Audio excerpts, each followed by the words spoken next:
Hi friends, ನಮಸ್ತೆ ಎಲ್ಲರಿಗೂ. ನಾನು ಚೈತ್ರ. ನಾನಿವತ್ತು ಸಂಕ್ರಾಂತಿ ಹಬ್ಬಕ್ಕೆ ಎಲ್ಲರ ಮನೆಯಲ್ಲೂ ಮಾಡುವಂತಹ ವಿಶೇಷವಾದ ಸಿಹಿ ಪೊಂಗಲ್ನ ಮಾಡ್ತಾಯಿದ್ದೀನಿ. ಮತ್ತು ಇದನ್ನು ತುಂಬ ಕಡಿಮೆ ಸಮಯದಲ್ಲಿ ಕಡಿಮೆ ಪದಾರ್ಥಗಳನ್ನ ಬಳಸ್ಕೊಂಡು ತುಂಬ ರುಚಿಯಾದ ಸಿಹಿ ಪೊಂಗಲ್ನ ಮಾಡೋದು ಹೇಗೆ ಅಂತ ತೋರಿಸ್ಕೊಡ್ತಾ ಇದ್ದೀನಿ. ಮತ್ತು ಇದನ್ನು ದೇವರ ನೈವೇದ್ಯಕ್ಕಂತೂ ತುಂಬಾ ಚೆನ್ನಾಗಿರುತ್ತೆ. ಕಡಿಮೆ ಸಮಯದಲ್ಲೇ ಇದನ್ನು ಮಾಡ್ಕೋಬೋದಾಗಿರುತ್ತೆ. ಹಾಗೆ ನಿಮಗೆ ಈ ರೆಸಿಪಿ ಇಷ್ಟ ಆಗಿದ್ದಲ್ಲಿ ಚೈತ್ರ ಕುಕ್ಕಿಂಗ್ ಯೂಟ್ಯೂಬ್ ಚಾನಲ್ನ ಸಬ್ಸ್ಕ್ರೈಬ್ ಮಾಡಿ ಮತ್ತು ಕೆಳಗಿರುವ ಬೆಲ್ ಐಕನ್ನ ಪ್ರೆಸ್ ಮಾಡೋದನ್ನ ಮರಿಬೇಡಿ. ಬನ್ನಿ ಫ್ರೆಂಡ್ಸ್, ಇವಾಗ ಸಿಹಿ ಪೊಂಗಲ್ನ ಹೇಗೆ ಮಾಡೋದು ಅಂತ ನೋಡೋಣ. ಇವಾಗ ಒಂದು ಕುಕ್ಕರ್ನ ತೊಗೊಂಡಿದ್ದೀನಿ.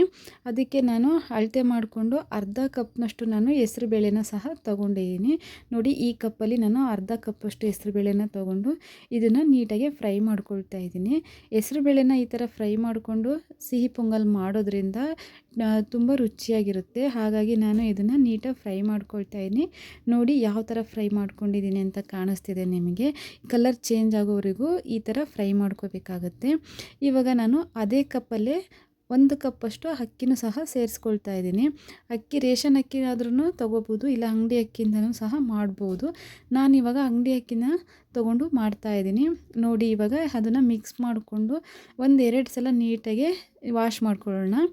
ಇವಾಗ ಅಕ್ಕಿ ಮತ್ತು ಬೇಳೆ ಎಲ್ಲ ತೊಳೆದಾಗಿದೆ. ಇವಾಗ ನಾನು ಯಾವ ಕಪ್ಪಲ್ಲಿ ಅಕ್ಕಿ ಮತ್ತು ಬೇಳೆನ ಅಳತೆ ಮಾಡಿ ತೊಗೊಂಡಿದ್ದೀನೋ ಅದೇ ಕಪ್ಪಲ್ಲಿ ನಾನು ಒಂದು 5 ಕಪ್ಪಷ್ಟು ನೀರನ್ನ ಸೇರಿಸ್ಕೊಳ್ತಾ ಇದ್ದೀನಿ. ಏಕೆಂದರೆ ಇದು ತುಂಬ ಚೆನ್ನಾಗಿ ನೀಟಾಗಿ ಬೇಯಬೇಕು. ಹಾಗಾಗಿ 5 ಕಪ್ಪಷ್ಟು ನೀರನ್ನ ನಾನು ಅಳತೆ ಮಾಡಿಬಿಟ್ಟು ಹಾಕ್ಕೊಳ್ತಾಯಿದ್ದೀನಿ. ಇನ್ನೂ 1 ಕಪ್ ಜಾಸ್ತಿ ಹಾಕ್ಕೊಂಡ್ರೂ ಏನೂ ತೊಂದರೆ ಇಲ್ಲ. ನೋಡ್ಕೊಂಡು ಆಮೇಲೆ ಮತ್ತೆ ನೀರನ್ನ ಸೇರಿಸ್ಕೋಬೋದು. ಹಾಗಾಗಿ 5 ಕಪ್ಪಷ್ಟು ನೀರನ್ನ ತೊಗೊಂಡಿದ್ದೀನಿ. ಇದಕ್ಕೆ ನಾನು ಒಂದು ಅರ್ಧ ಸ್ಪೂನಷ್ಟು ತುಪ್ಪನ ಸಹ ಸೇರಿಸ್ಕೊಳ್ತಾ ಇದ್ದೀನಿ. ನೋಡಿ, ಇವಾಗ ತುಪ್ಪನ ಹಾಕ್ಬಿಟ್ಟು ನೀಟಾಗಿ ಅದ್ರ ಜೊತೆಗೆ ಮಿಕ್ಸ್ ಮಾಡಿಬಿಟ್ಟು ಇದನ್ನು ಲಿಡ್ನ ಕ್ಲೋಸ್ ಮಾಡ್ಕೊಳ್ಳೋಣ.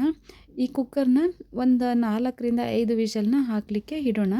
ಓಕೆ, ಇವಾಗ ಒಂದು ಪಾತ್ರೆನ ತೊಗೊಂಡು ನಾವು ಅಕ್ಕಿನ ಯಾವ ಕಪ್ಪಲ್ಲಿ ಅಳತೆ ಮಾಡಿ ತೊಗೊಂಡಿದ್ದೀನೋ ಅದೇ ಕಪ್ಪಲ್ಲಿ 1.5 ಕಪ್ಪಷ್ಟು ನಾನು ಬೆಲ್ಲನ ಅಳತೆ ಮಾಡಿಬಿಟ್ಟು ಹಾಕ್ಕೊಳ್ತಾ ಇದ್ದೀನಿ. ನೋಡಿ, ನೀವು ಜಾಸ್ತಿ ಇನ್ನೂ ಸ್ವೀಟ್ ತಿಂತೀರಾ ಅಂದರೆ ಇನ್ನೂ ಸ್ವಲ್ಪ ಜಾಸ್ತಿ ಬೆಲ್ಲ ಹಾಕ್ಕೊಳ್ಳಿ. ಇವಾಗ ಬೆಲ್ಲನ ಮುಳುಗುವಷ್ಟು ನಾನು ನೀರನ್ನ ಹಾಕ್ಕೊಂಡು ಇದನ್ನು ನೀಟಾಗಿ ಕುದಿಸ್ಕೊಳ್ತಾ ಇದ್ದೀನಿ. ನೋಡಿ, ಬೆಲ್ಲ ಎಲ್ಲ ಕರಗಿ ನೀಟಾಗಿ ಕುದೀತಾ ಇದೆ. ಬೆಲ್ಲ ಕರಗಿದ್ರೆ ಅಷ್ಟೇ ಸಾಕು, ಜಾಸ್ತಿ ಕುದಿಸ್ಬೇಕು ಅನ್ನೋದೇನಿಲ್ಲ.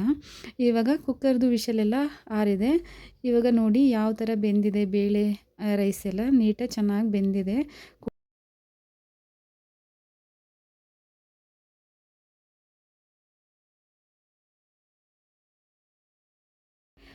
ಈ ಟೈಮಲ್ಲಿ ನಿಮಗೆ ಸ್ವಲ್ಪ ನೀರು ಬೇಕು ಅನಿಸಿದ್ರು ಸಹ ಹಾಕ್ಕೋಬೋದು. ನಾನು ಇದಕ್ಕೆ ಬೆಲ್ಲ ನೀರು ಹಾಕಿ ಆದಮೇಲೆ ನೋಡ್ಕೊಂಡ್ಬಿಟ್ಟು ಬೇಕು ಅನಿಸಿದ್ರೆ ನೀರನ್ನ ಸೇರಿಸ್ಕೊಳ್ತೀನಿ. ನೋಡಿ, ಇದನ್ನು ಈ ಥರ ನೀಟಾಗಿ ಒಂದು ಸೌಟದಲ್ಲಿ ನೀಟಾಗಿ ಸ್ಮ್ಯಾಶ್ ಮಾಡ್ಕೋಬೇಕಾಗುತ್ತೆ. ಇವಾಗ ನಾನು ಕಾಯಿಸಿಟ್ಕೊಂಡಿದ್ದಂತಹ ಬೆಲ್ಲದ ನೀರನ್ನ ಸಹ ಇದಕ್ಕೆ ಸೋಸಿಬಿಟ್ಟು ಹಾಕ್ತಾಯಿದ್ದೀನಿ. ನೋಡಿ,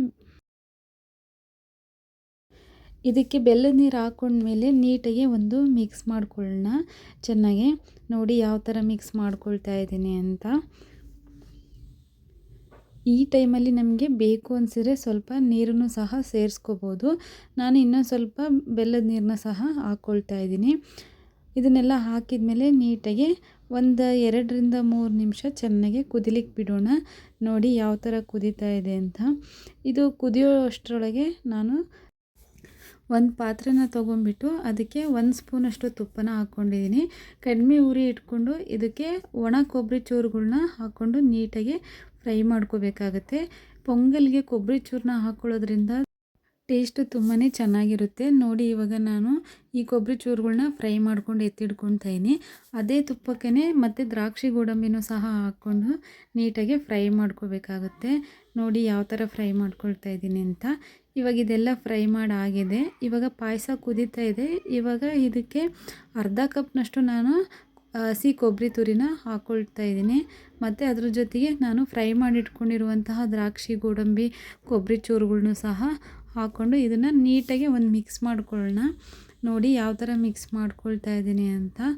ತುಂಬ ಚೆನ್ನಾಗಿ ಬಂದಿದೆ.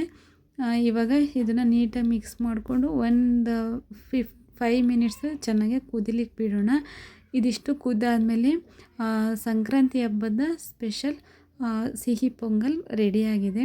ಹಾಗೆ ನಿಮಗೆ ಈ ವಿಡಿಯೋ ಇಷ್ಟ ಆಗಿದ್ದಲ್ಲಿ ಚೈತ್ರ ಕುಕ್ಕಿಂಗ್ ಯೂಟ್ಯೂಬ್ ಚಾನಲ್ನ ಸಬ್ಸ್ಕ್ರೈಬ್ ಮಾಡಿ ಮತ್ತು ಕೆಳಗಿರುವ ಬೆಲ್ಲೈಕನ್ನ ಪ್ರೆಸ್ ಮಾಡೋದನ್ನ ಮರಿಬೇಡಿ. Thank you for watching my video.